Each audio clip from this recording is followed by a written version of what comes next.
আসসালামু আলাইকুম। ইজিহাস বিডি থেকে আপনাদের সাথে আছি আমি আসাদুল আলম রনি। আজকের এই ভিডিওতে আমি রাইটিং টাস্ক 2 এর একটি question type problem and solution নিয়ে আলোচনা করব। আজকের এই ভিডিওতে আমরা শেখাবো কিভাবে একটি স্ট্রাকচারের মাধ্যমে আপনি প্রবলেম এবং সলিউশন কোয়েশ্চেন টাইপটা লিখে ফেলতে পারবেন এবং এই সেম স্ট্রাকচার আমাদের রাইটিং টাস্ক 2 এর ফুল প্লেলিস্টে যতগুলা ভিডিও আছে সবগুলা ভিডিওতেই এপ্লাই করে ফেলছে। অর্থাৎ এই একটি স্ট্রাকচারের মাধ্যমে আপনি টোটাল কোয়েশ্চেন গুলো সলভ করে ফেলতে পারবেন। টাস্ক 2 নিয়ে আপনার আসলে কোনো ধরনের কোনো কনফিউশন বা প্রবলেম থাকবে না। তো কথা না বাড়িয়ে চলুন শুরু করা যাক। ওকে, এখন হচ্ছে আপনারা স্ক্রিনে দেখতে পাচ্ছেন আমাদের যে এই কোয়েশ্চেনটা যেটা আসলে আমরা সলভ করব। তো কোয়েশ্চেনটা কিন্তু আমরা পড়ি plastic bags, plastic bottles, plastic packaging are bad for the environment. Okay fine, আমরা বুঝলাম যে প্লাস্টিকের যে এই যে হাবিজাবি যে সকল প্রোডাক্ট আছে সেগুলো পরিবেশের জন্য খারাপ, ব্যাড। ওকে, দেন বলছে what damage plastic does do to the environment. Plastic আসলে কোন ধরনের ড্যামেজ ক্রিয়েট করে পরিবেশের উপরে, যে এটা আমাদের এখানে লিখা লাগবে। আর হচ্ছে what can be done by government and individuals to solve this problem. সরকার এবং জনগণ বা আমরা আমাদের জায়গা থেকে আসলে কি ধরনের স্টেপ নিতে পারি যেটার মাধ্যমে প্লাস্টিকের যে এই প্রবলেমটা এটা যাতে সলিউশন একটা হয়ে যায় অথবা সলভ হয়ে যায়। ঠিক আছে? তো এইটা হচ্ছে আমাদের আজকের কোয়েশ্চেন। তো আমরা যে স্ট্রাকচারের মাধ্যমে এই কোয়েশ্চেনটা সলভ করি সবসময় এবং আজকের এই ক্লাসে সলভ করব এবং সেটা হচ্ছে এই যে এটা হচ্ছে আমাদের বেসিক স্ট্রাকচার। এটা ইউজ করে আমরা সব টাইপের কোয়েশ্চেন টাস্ক সলভ করতে পারবো। So introduction, body paragraph 1, body paragraph 2, conclusion. Total 4 টা প্যারাতে আমরা এই এসেটা লিখব এবং আমাদের 250 ওয়ার্ড মিনিমাম লিখতে হবে। সো ইন্ট্রোডাকশন এ দেখেন ব্যাকগ্রাউন্ড স্টেটমেন্ট, থিসিস স্টেটমেন্ট। এখন ব্যাকগ্রাউন্ড স্টেটমেন্ট, থিসিস স্টেটমেন্ট কি একটু পরে বোঝাচ্ছি। এখন বোঝালে কিছুই বুঝবেন না। বডি প্যারাগ্রাফ 1 মেইন সেন্টেন্স, তারপর 3 টা থেকে 4 টা সাপোর্টিং আইডিয়া এবং বডি প্যারাগ্রাফ 2 তে মেইন সেন্টেন্স এবং 3 থেকে 4 টা সাপোর্টিং আইডিয়া সেম হচ্ছে বডি প্যারাগ্রাফ 1 এর মতো। কনক্লুশন এ কি করবেন? Restate thesis statement. Thesis statement এই যে উপর যে থিসিস স্টেটমেন্ট সেটা আবার লিখবেন, তবে সেম লিখবেন না। কি করবেন? যে একটু মানে মিনিংটা সেম থাকবে বাট উল্টায় পাল্টায় লিখে দিয়ে আসবেন। এখন যদি আরেকটু ডিটেইলস আপনাকে বুঝাই যে আসলে এই স্ট্রাকচারের মাধ্যমে আমরা প্রবলেম সলিউশন কিভাবে লিখবো। যারা হচ্ছে আগের ভিডিওগুলো দেখে ফেলছেন তারা অবশ্যই জানেন। তাদের জন্য হয়তো একটু বোরিং লাগতে পারে। তারা ভিডিওটা একটু টেনে তারপর দেখা স্টার্ট করবেন। আর যারা হচ্ছে নতুন তাদেরকে বলব এখান থেকে আপনারা মানে বুঝে যান, নাহলে পরবর্তীতে বুঝবেন না। সো একটা রাইটিং টাস্ক 2 লিখার আগে যেকোনো question type, not only problem solution, যেকোনো কোয়েশ্চেন টাইপ লিখার আগে আপনাকে আইডিয়া জেনারেট করা লাগবে যে আপনি আসলে কি লিখতে যাচ্ছেন। বা এই যে দেখেন ড্যামেজ, কি ড্যামেজ আসলে পরিবেশে হচ্ছে এগুলো আপনাকে একটা জায়গায় নোট করা লাগবে এবং মেইন পরীক্ষায় আপনি কোয়েশ্চেনের মধ্যে সেই নোটটা করবেন এবং সকল স্টুডেন্টরা আসলে এই নোটটা করে যেটাকে আসলে ব্রেইনস্টর্মিং নামে আমরা চিনি। সো ব্রেইনস্টর্মিং করা লাগবে যে কি ড্যামেজ হয় প্লাস্টিকের পরিবেশে। আ এবং সরকার এবং আমরা আসলে কি সলিউশন নিয়ে আসতে পারি যাতে এই প্রবলেমটা সলভ হয়। সো এই ব্রেইনস্টর্মিং এর জন্য আমি এখানে ব্রেইনস্টর্মিং করে রাখছি। আপনাদের যদি আরো বেটার আইডিয়া থাকে আপনারা হচ্ছে এরকম ছোট করে নোট করে রাখবেন। পুরা সেন্টেন্স লিখতে যাবেন না, সেক্ষেত্রে আপনি সময় পাবেন না বা আপনার টাইমটা ওয়েস্ট হবে। সো প্রবলেমে কি লিখলাম? প্লাস্টিক সয়েল পলিউশন এর জন্য দায়ী ওয়াটার পলিউশন, ওয়েস্ট ওশেন ডাইভার্সিটিতে বিভিন্ন প্রবলেম ক্রিয়েট করে তার পরবর্তীতে ড্রেইনেজ সিস্টেম যেটা আমাদের শহরাঞ্চলে অনেক বেশি পরিমাণে হয়। সলিউশন গুলো কি? আ সরকার স্ট্রিক্ট রুলস প্রোভাইড করতে পারে যে বলে যে তোমরা যদি না মানো তাহলে তোমাদের জন্য পানিশমেন্টের ব্যবস্থা আছে। এরকম আরকি কঠিন রুলস প্রোভাইড করতে পারে বা ইন্ট্রোডিউস করতে পারে। তার পরবর্তীতে কি? ক্যাম্পেইন, বিভিন্ন ধরনের সচেতনতামূলক আ অনুষ্ঠান তারা কন্টিনিউ করতে পারে। তার পরবর্তীতে অল্টারনেটিভ। অল্টারনেটিভ বিষয়টা কি? যে আমরা প্লাস্টিকের বদলে অন্যান্য জিনিস ইউজ করতে পারি। তারপর রিসাইকেল প্লাস্টিকের প্রোডাক্ট অনেকগুলা আসলে রিসাইকেল করা যায়। যেগুলো যেরকম আমরা আ বোতল রিসাইকেল করে। সো আরো অন্যান্য বিষয় আমরা কি করতে পারি? রিসাইকেল করতে পারি। সো এগুলো হচ্ছে প্রবলেম এবং সলিউশন আমরা লিখে ফেলব। এখন যদি আমরা এই কোয়েশ্চেনটার ইন্ট্রোডাকশন ১ম লাইনটা যদি লিখি, তো আমরা আসলে বললাম যে একটু পরে যে ডিসকাস করব সেটা আমরা এখন বলতেছি। ব্যাকগ্রাউন্ড স্টেটমেন্ট এবং থিসিস স্টেটমেন্টটা আসলে কি? ব্যাকগ্রাউন্ড স্টেটমেন্ট হচ্ছে উপরে যে কোয়েশ্চেনটা আপনাকে দিবে, নট অনলি এই কোয়েশ্চেনটা যেকোনো কোয়েশ্চেন টাইপের মধ্যে আপনি খেয়াল করে দেখবেন বা যেকোনো কোয়েশ্চেন টাইপের যেকোনো কোয়েশ্চেনে একটা লাইন দেয় যেই লাইনটার কাজটা হচ্ছে যার মাধ্যমে আপনি এই কোয়েশ্চেনটা আসলে কি রিলেটেড বা কি নিয়ে আসলে এখানে ঝামেলাটা হচ্ছে বা কি নিয়ে আসলে কথা হচ্ছে বা টপিকটা কি সেটা সম্পর্কে একটা ধারণা পান। এইখানে যদি আপনি খেয়াল করে দেখেন, আমরা যে এই যে আ কোয়েশ্চেনটা প্লাস্টিক রিলেটেড কিভাবে বুঝলাম? আমাদের এই যে ১ম লাইনটা পড়ে বুঝলাম। এই যে প্লাস্টিক এখানে খারাপ করতেছে না ভালো করতেছে সেই লাইনটা নিজের মতো করে প্যারাফ্রেজ করে লিখে দিবেন যেটাকে বলা হয় ব্যাকগ্রাউন্ড স্টেটমেন্ট। আর ব্যাকগ্রাউন্ড স্টেটমেন্ট বাদে বাদবাকি যা আছে সবগুলাই কি থিসিস স্টেটমেন্ট। সো আমরা সবার প্রথম ব্যাকগ্রাউন্ড স্টেটমেন্টটা আপনাদেরকে দেখাই যে আমরা আসলে কি লিখছি। আমরা কোয়েশ্চেনে দেখলাম যে ব্যাকগ্রাউন্ড স্টেটমেন্ট পরিবেশের জন্য কি করতেছে? খারাপ প্রভাব নিয়ে আসতেছে। সো এখানেও এটা বললাম, "It is undeniable fact that plastic has detrimental effect." Detrimental মানে কি? আ হার্মফুল যেটাকে বলা হয়, ক্ষতিকারক অন দ্য এনভায়রনমেন্ট। ডান? তার পরবর্তীতে আমরা যদি এখানে বলি থিসিস স্টেটমেন্ট। কি? বললাম যে বাকিগুলো থিসিস স্টেটমেন্ট। সো ১ম এ দেখেন ড্যামেজ, কি ড্যামেজ হয়? সেটা জাস্ট হালকা একটু হিন্ট দিব যে ড্যামেজ হচ্ছে।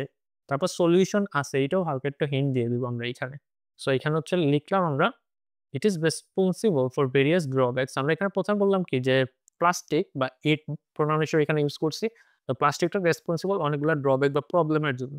এবং তাইলে আমরা এখানে ড্যামেজের কথাটা তাদেরকে বুঝাই দিলাম এইখানে। পরবর্তীতে সলিউশন যে আছে সেটাও আমরা বলে দেই।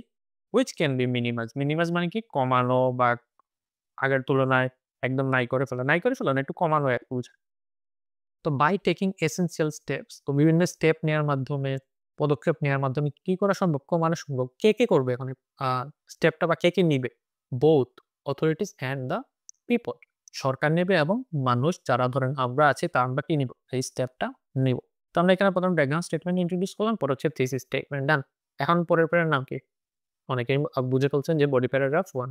সো বডি প্যারাগ্রাফ 1 এর যে স্ট্রাকচারটা ছিল সেই স্ট্রাকচারটা হচ্ছে মেইন সেন্টেন্স এবং ৩ টা থেকে ৪ টা সাপোর্টিং আইডিয়া। এখন বডি প্যারাগ্রাফ 1 আমরা জানি আমাদের কি করা লাগবে? প্রবলেম এবং সলিউশন লিখা লাগবে। সো এখানে হতে পারে যে প্রবলেম সলিউশন ২ টা দেখে মনে হচ্ছে আগে প্রবলেম লিখবো তারপরে সলিউশন লিখবো।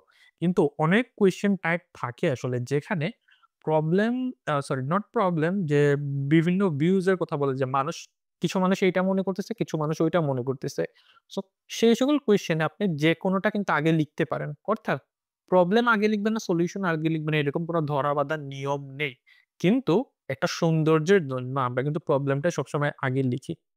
একটা জিনিস মাথায় রাখবেন, আপনার এক্সামিনার কিন্তু জানে না এটা যে প্রবলেমের প্যারা। এই যে এত বড় একটা প্যারা লিখে এখানে রাখছি আমি। সো এটা তো এক্সামিনার জানেন না যে এটা প্রবলেম। আপনারাও যদি আমি যদি এখানে না বলতাম যে এটা প্রবলেম, আপনারা কিন্তু জীবনে বুঝতেন না যে এটা তো প্রবলেমের প্যারা। আপনারা কখন বুঝবেন? যখন এটা পড়া স্টার্ট করবেন, ঠিক না? সো যখন আপনি পড়া স্টার্ট করবেন, আপনার এক্সামিনার যখন আপনার এসেটা পড়বে, উনি যাতে ১ম লাইন দেখেই কি করতে পারেন? বুঝতে পারেন যে আচ্ছা এটা হচ্ছে কি প্রবলেমের প্যারা। অর্থাৎ এমন কিছু লিখা লাগবে সাইনবোর্ডের মতো যে এইটা হচ্ছে প্রবলেমের প্যারা। তো আমরা ১ম লাইনে দেখেন, "On the one hand, plastic brings many negative consequences to the planet Earth." আমরা বললাম পৃথিবীতে প্লাস্টিক নেগেটিভ consequences মানে কি? আ প্রবলেম বা খারাপ প্রভাব নিয়ে আসে। তো এইটা আমরা এখানে বলে দিলাম যেটা হচ্ছে পরিবেশের জন্য বা পৃথিবীর জন্য খারাপ প্রভাব নিয়ে এসেছে। সো মেইন সেন্টেন্স হচ্ছে এইটা। এখন আমাদের ১ম পয়েন্টটা কি? Soil pollution. আমরা জানি সয়েল পলিউশন কিভাবে করে? যে সয়েল পলিউশন হওয়ার ফলেও আসলে কি হয়? তো আমরা এখানে জাস্ট বলে দিলাম যে one of the most common problem contributes reducing the fertility of the soil. আমরা জানি যখন প্লাস্টিক মাটিতে মিশে উর্বরতা কি করে যায়? কমে যায় না? তো এই জিনিসটা জাস্ট আমরা এখানে ইন্ট্রোডিউস করে দিলাম। তার পাশাপাশি আপনারা আরো অনেক কিছু লিখতে পারেন। কোন সমস্যা নাই। Therefore plants cannot grow in the affected area. যে জায়গায় হচ্ছে প্লাস্টিকের পলিউশনটা খুব বেশি পরিমাণে হচ্ছে সেখানে কিন্তু কি হচ্ছে না?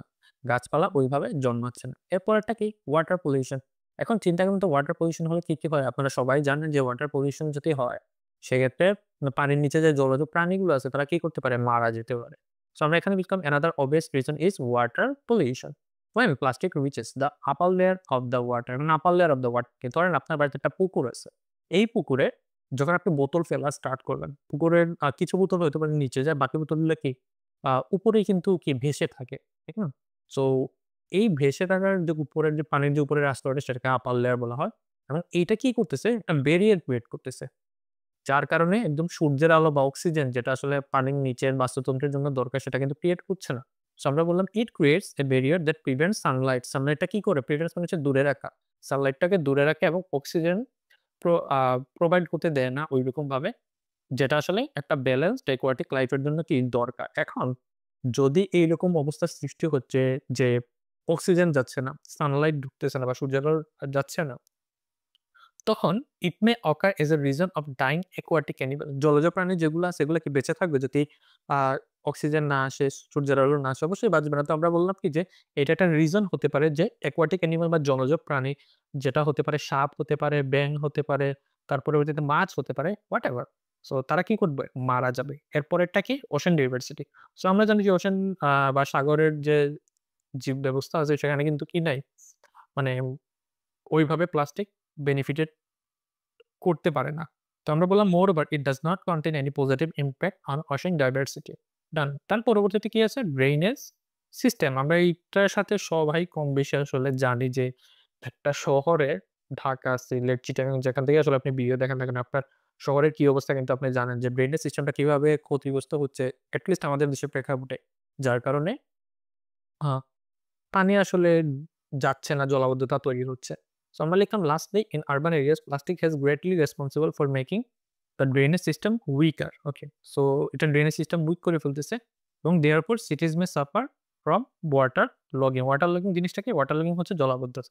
সো এখানে আমরা প্রবলেমটা লিখছি। সেম জিনিস জাস্ট কি করতেছি? আইডিয়াটাকে একটা লাইনের মধ্যে রূপান্তর করে দিচ্ছি যে কি হচ্ছে, কেন হচ্ছে, কিভাবে হচ্ছে বা হলে প্রবলেমটা কি হচ্ছে। সো এই সকল জিনিস ইন্ট্রোডিউস করেছি। এখন প্রবলেমের পরের প্যারার কি? সলিউশন অবশ্যই। তো বডি প্যারাগ্রাফ 1 এর পর বডি প্যারাগ্রাফ 2 একটাই প্রবলেম লিখলে আরেকটা সলিউশন লিখবে।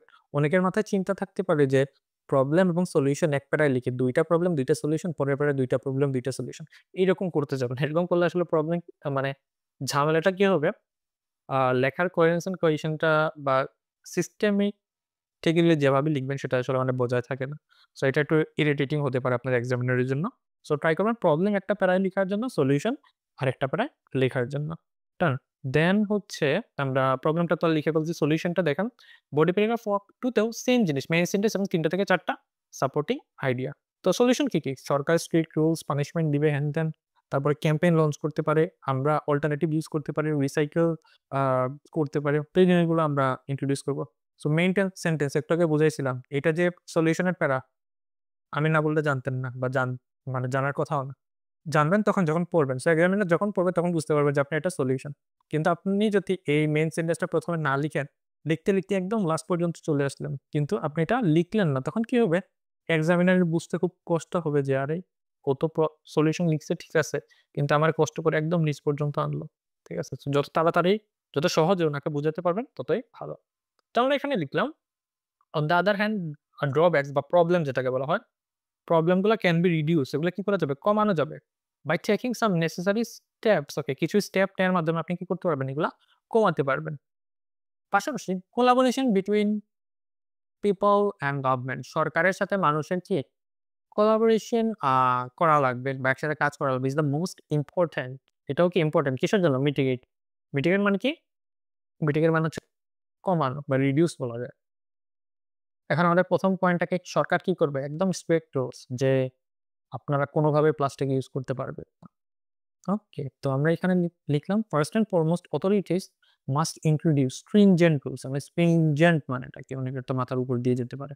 সো স্ট্রিনজেন্ট মানে হচ্ছে স্ট্রিক্ট মানে তো বুঝি যে একদম কঠোর। সো এটাকে স্ট্রিনজেন্ট বলা হয়। সেম জিনিস। কাকে? দ্যা ডিউলেপস। ডিউলেপস মানে কি? হচ্ছে ওই যে জনগণ বলা যায় বা এলাকাবাসী। ঠিক আছে? So ensure the law breakers pay fines as punishment. যখন কেউ কি করবে? আর সরকারের কথা শুনবে না তখন তাদের কাছ থেকে ফাইন বা টাকা পয়সা কালেক্ট করা হবে। আর দেন হচ্ছে ক্যাম্পেইন। ক্যাম্পেইন সরকার লঞ্চ করবে না আমরা লঞ্চ করব। ক্যাম্পেইন তো অবশ্যই সরকার লঞ্চ করবে। কারণ মানুষ তো আর নিজ উদ্যোগে এটা করে না। বিভিন্ন অর্গানাইজেশন করে। সো এরকম কেউ একজন ক্যাম্পেইনটা লঞ্চ করবে যেটার মাধ্যমে কি হবে? মানুষ সচেতন হবে। সো আমরা এখানে লিখলাম বিসাইডস দে মে লঞ্চ ক্যাম্পেইন। তারা ক্যাম্পেইন লঞ্চ করবে। Okay fine. এবং ক্যাম্পেইন লঞ্চ করে লাভটা কি? একটু আগে বললাম ইনক্রিজ অ্যাওয়ারনেস এবং পিপল মানুষের মধ্যে অ্যাওয়ারনেসটা বাড়বে। এখন লাস্টের লাস্ট না ৩ নাম্বার পয়েন্টটা কি? অল্টারনেটিভ। সো এখানে আমরা হচ্ছে অল্টারনেটিভ বলি কি, কি অল্টারনেটিভ ইউজ করা যায়। আপনারা জানেন প্লাস্টিকের বদলে আসলে কি, কি অল্টারনেটিভ ইউজ করা যায়। তো এখানে আমরা লিখলাম people should use products made of cloth, jute and paper. কাগজের পাটের তারপরে আর কি, কি আছে? কাগজ, পাট এবং কাপড়। এগুলার অল্টারনেটিভ হিসেবে ইউজ করতে পারেন। যেকোনো একটা ব্যাগ ধরেন, পলি প্লাস্টিকেরটা ইউজ না করে আপনি কি করতে পারেন? কাপড়ের ব্যাগ ইউজ করতে পারেন। তার পরবর্তীতে রিসাইকেল। রিসাইকেলের পয়েন্টটা আমরা জানি যে একটা জিনিস বারবার ইউজ করা বা রিউজ যেটাকে বলা হয়।